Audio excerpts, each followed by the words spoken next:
what they do, what it is. To all of my gram addicts out there, this is a special deep dive tape stash episode. I love when I do these specifically because I get to talk about the hometown, the bottom of the map. And before I even get into this, make sure to subscribe to the YouTube channel, Orion Hip Hop, where you can see previous episodes, dope ass music from yours truly, remixes and dope obscure demos you may or may not have ever heard. Today I'm joined with somebody who has been on these deep dive tape stash with me before.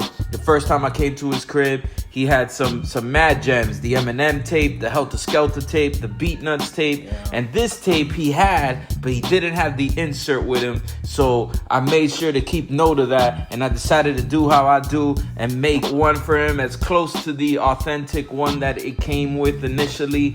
And I'm speaking of my brother right here, Old Head Ed. What they do, homie? Yo, what's good with it? Yeah, man, your memory is impeccable. Despite what you got through, like, your memory is impeccable. And yeah, when we were sifting through the cassettes I had last time, I said, I pointed out, like, yo, this Mother Superia one. And I'm like, but I don't know what I did with the cover. But yeah, you came through, man. Now it feels like it's an official complete piece now. It has its home. It has its home. You're a collector, so that's why I felt the need. And you're my homie, dog. So I was just like, you know what? If I could give him anything for his birthday, it'd be getting this thing together, man, to give his tape an official home. Accept it with open arms, man, for sure, man. Thank you. For those that are listening and aren't aware of who this brother is right now, he got mad podcasts to his name. What are the ones that you popping off with these days? The most current one is Beer Pressure, the podcast. It's all one word. You can check us out on IG under Beer Pressure, the podcast, all one word. You can find us on almost every digital streaming platform. We'll be out there dropping weekly episodes. It's an audio bottle share from 2 to 3 guests or 2 to 3 hosts and sometimes a guest. And everybody's responsible for bringing a beer to the recording, and then we share the beer, sample, rate, talk pop culture, talk music, and help promote the beer scene down here in South Florida and other places we've been to. We always, we'll get into chat like that too. That's the most recent episodes of those. Brews, Beats, and Eats is kind of out of a hiatus. I'm trying to get back into the swing of dropping them bi-monthly episodes. Yeah, check out the latest episodes with the good homies, man. The Wolfman, Money Mowgli, and DJ XS. We talked at The Wolf and the Eagle. So yeah, check that out. And then I got an episode with Big G dropping soon, probably right around the same time you guys are tuned into this. That's fire. So get your life preservers. We about to take you further in this deep dive. This is the Mother Superia episode.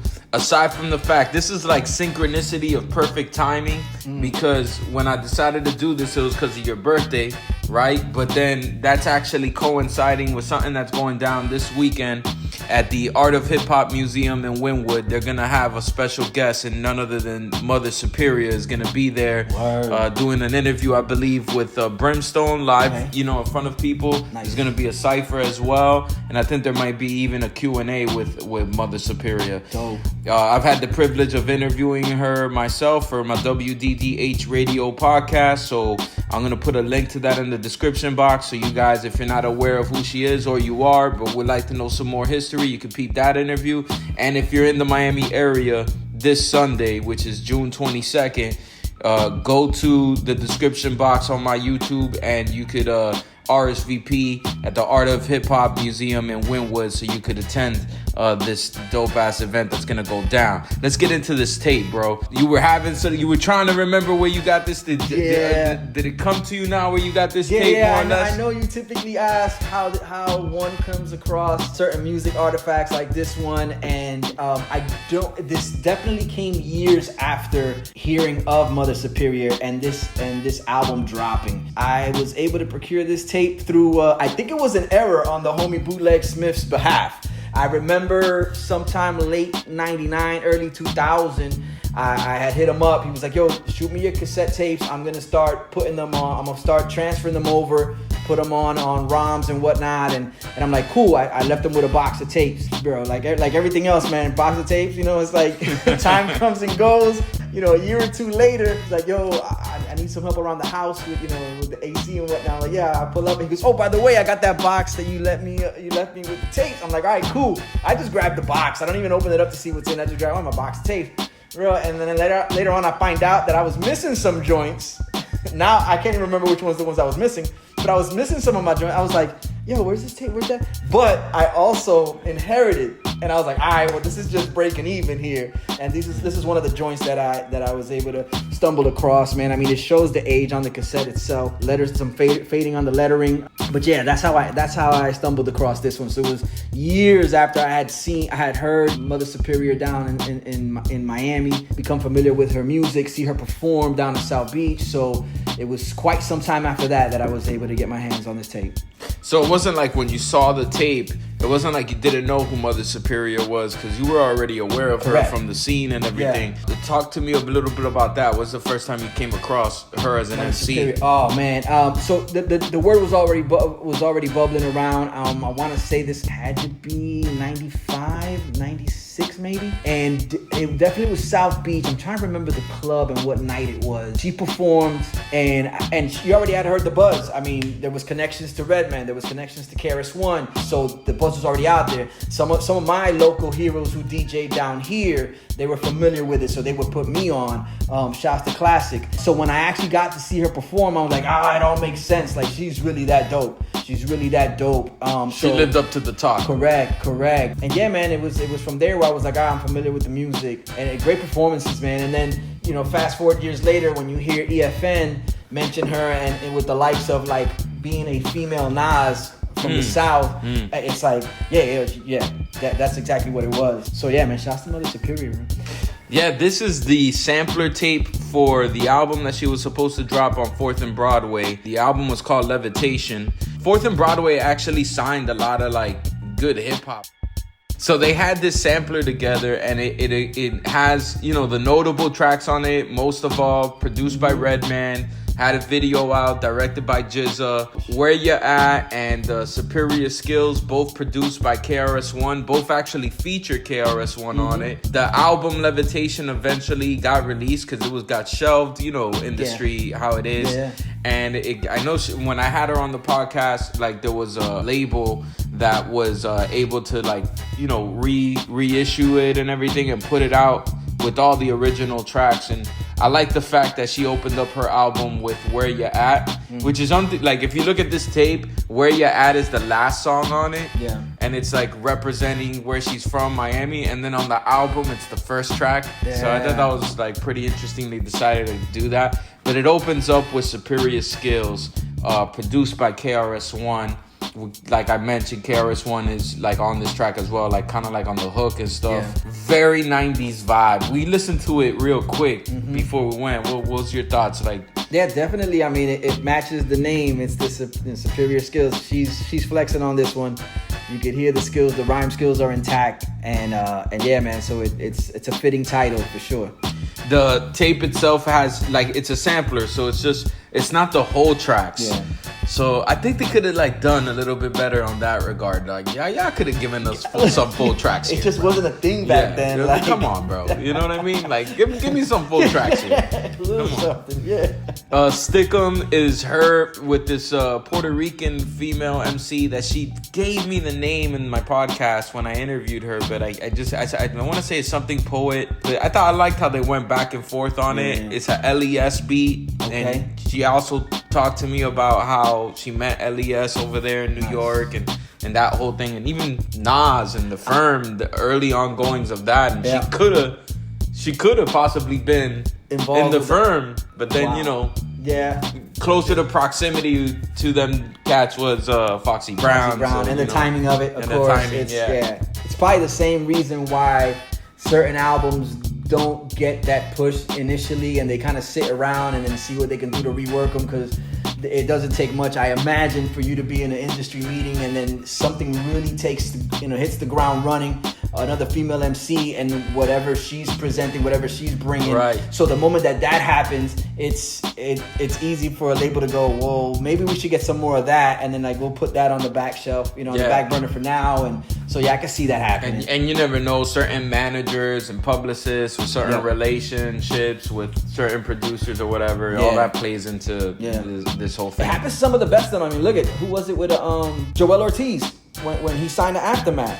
It was, he's still dope.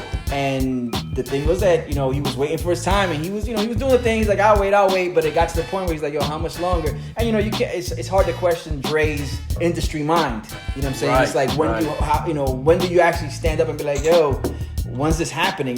He's probably, plotting for the perfect time to do it. But, when you're trying to feed kids and whatnot, and life is life. Yeah, exactly. Yep. It's like you have to at one point go, hey, listen, as much as I know this could, what this can do for me, like I got to step out and do so I can see that happening. It's got Set 'Em Free. What stands out to me about Set 'Em Free when we were listening to it, obviously, it's got that Just the Two of Us sample, most notably used by Smith & Wesson on Recognize. They did a pretty good job here. It was you could tell it wasn't a sample. You could tell like they reinterpolated it. And if you look, it's produced by Joe Galdo. And she had told me Joe Galdo was the one responsible for signing her because he was ahead at Island. Okay. And since then, I've been able to like do research on just Miami hip hop in general and the scene. And so TK Records, TK Productions, like all these labels by Henry Stone, Joe Galdo was like heavily in there. I think it's cool that Joe Galdo, who was a musician, I'm pretty sure he played bass on this song because the bass is obviously live on this one. And I think it was pretty cool that when she spoke about him, she spoke very well of him. So I think it's pretty cool that a guy that was that age, because you got to think this is 96, 95. Around that time, he should have been somebody that was completely out of touch with hip hop, but somebody that was willing to sign on an artist like this from Miami, and then also actually go hands on and produce a track for her. Regardless of whether it's not like a banger, I think, like the other joints, but still dope track nonetheless. I thought that was dope that was in there, and a lot of conscious topics on that one, as well as the one that follows afterwards, which is Black Family, produced here by Black Forest, which was a group that Dynaz was a part of. Yeah. So I thought that was dope too. And then also on some conscious tip with the rhyming and everything. And then of course the gem is Rock Bottom. In my opinion, that's the standout to me is Rock Bottom on this. I mean, I think the later half of this tape with Rock Bottom, Most of All, and Where You At are like really hard. Like those are really hard joints to end it with. But the one knock on this tape is why you just giving us snippets. Come on, son. It is the sampler. Sampler, but at least give us like 3 whole tracks here. Right? That would have been 3 full tracks. That would have been a bad idea. At least satiate like a little more of that anticipation or the anxiety that you're waiting for the album to drop. So, which would have been fitting because it took a while for the album to drop. For real, if this is all you had, you were like stuck like Chuck for a minute. I think the programming repeats on both sides, so it's one of those where like you don't have to rewind the whole tape. Correct. Just you have that auto flip, then you good. So, and this is sought after, man. This is like dope that you have this because this is well sought after on Discogs and stuff. I saw the tape going for pretty good money. I can't remember the values and stuff, but yeah, man. Yo, good shit. It's one of those instances too where we did the you came through and we did the previous deep dives. I think it was sometime after that they had the birthday bash for Miss Mel's and Mother Superior down in Pines, down in Pembroke Pines. Yeah, that I performed that. And you performed that. There was a slew of people that performed that night. And I slipped. Shout out to B Dope and Miss Mel's. Yes, for sure. And I slipped up on the fact that I didn't bring this tape with me because she was in attendance, and that would have been the moment where I'm like, yo, the autograph would have been just you gotta come out Sunday. I got to. You gotta come out to Art of Hip Hop. Yes. RSVP. Folks, thank you for tuning in. Make sure to check out the description box. If you're gonna be in Miami this weekend, this is your time to catch up on true Miami legends like Mother Superia. A lot of people are gonna be in the building. DJ Black Snow. Shout out to Brimstone. Shout out to Alan Kett. Shout out to Emma Fox at the Art of Hip Hop. Make sure to RSVP. I'm looking forward to this weekend for sure. Any last words, Ed? Yeah, man. Always dope to be a part of this. I appreciate you. I appreciate the gift. It did make this tape a complete entity now. But yeah, y'all tuned in, man. You already gave them the rundown. Subscribe. You know what I'm saying? Hit that notification bell. Beer Pressure, the podcast. If anybody out there is into beer, into, you know what I'm saying, and just nonsensical talk between, while we drink beers and whatnot, go check that out. If you want to catch the face on YouTube, which I don't really You don't have to, but go check out old Barcodes episodes. They still alive. Yo. They still out there. They still up there. I'm on 2 or 3. Yes, man. Go check it out, man. Get to know a little more behind the man who you guys are tuned in on a weekly basis with anyway, and who keeps bringing you these dope segments, man. So yeah, appreciate all of y'all. All right, peace.